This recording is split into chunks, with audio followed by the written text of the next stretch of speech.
Hello बच्चों, let's read the question first. Read the following statements and in statements को देख करके हमें बताना है. स्टेटमेंट 1 बोल रही है कि vegetative phases of same duration in different organisms. Second, clear cut vegetative, reproductive and senescent phases can be observed in monocarpic plants. Third, Bambusa differs from Strobilanthes kunthiana, that is Neela Kurinji, in the length of juvenile phase and being monocarpic. Fourth, the end of juvenile vegetative phase in angiosperms is seen when they come to flower. Fifth, sexual mode of reproduction is present in most animals.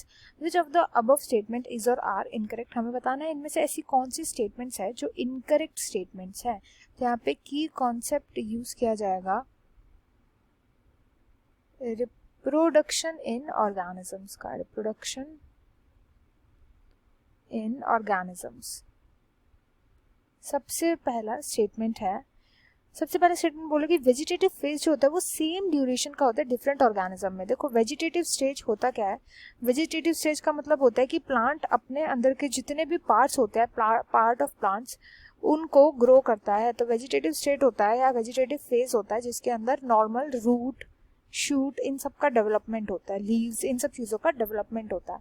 पर हर organism का अलग अलग होता है vegetative phase, same duration नहीं होता. इसलिए ये जो है ये फॉल्स स्टेटमेंट है या इनकरेक्ट स्टेटमेंट है. नेक्स्ट स्टेटमेंट बोल रही है कि clear cut vegetative, reproductive and senescent phases दिखते हैं मोनोकार्पिक प्लांट्स में. मोनोकार्पिक प्लांट्स होते क्या हैं? मोनोकार्पिक प्लांट्स वो प्लांट्स होते हैं जो कि एक बार फ्लावर करते हैं, फ्लावर करके खूब सारे सीड्स देते हैं एक बारी में, एंड देन उसके बाद उनकी डेथ हो जाती है. ऐसे प्लांट्स को बोलते हैं मोनोकार्पिक प्लांट्स. एंड यस, इनके अंदर proper vegetative, reproductive and senescent faces देखने को मिलते हैं. इसलिए ये ट्रू स्टेटमेंट है, करेक्ट स्टेटमेंट है. नेक्स्ट स्टेटमेंट, थर्ड स्टेटमेंट बोल रही है कि Bambusa differs from Strobilanthes kunthiana, जिसको नीला कुरिंजी बोलते हैं, in the length of juvenile phase. तो यस, Bambusa का जो जुवेनाइल फेज है, जुवेनाइल फेज का मतलब होता है प्री रिप्रोडक्टिव फेज, जब वेजिटेटिव ग्रोथ हो रही होती है प्लांट की. तो Bambusa के अंदर जो रिप्रोडक्टिव फेज होता, जुवेनाइल फेज प्रेजेंट होता है वो होता है 3 to 120 ईयर्स का.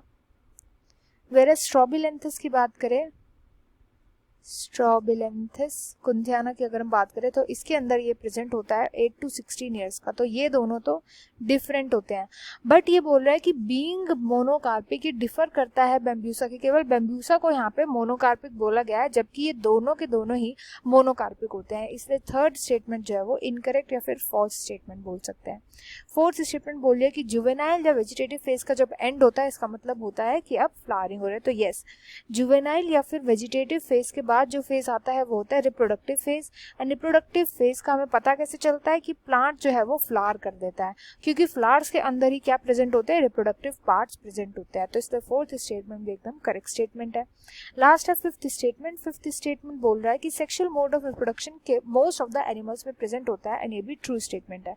मोस्ट ऑफ द ऑर्गेनिज्म जो है अपने ऑफस्प्रिंग्स के अंदर वेरिएशन को ज्यादा लाने के लिए, वेरिएशन को इंक्रीज करने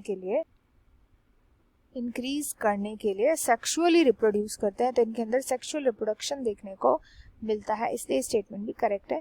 यहाँ पे हमें इनकरेक्ट स्टेटमेंट बताना था, तो इनकरेक्ट स्टेटमेंट हो जाएंगे D, 1 and 3. I hope you understood well. Best of luck and thank you.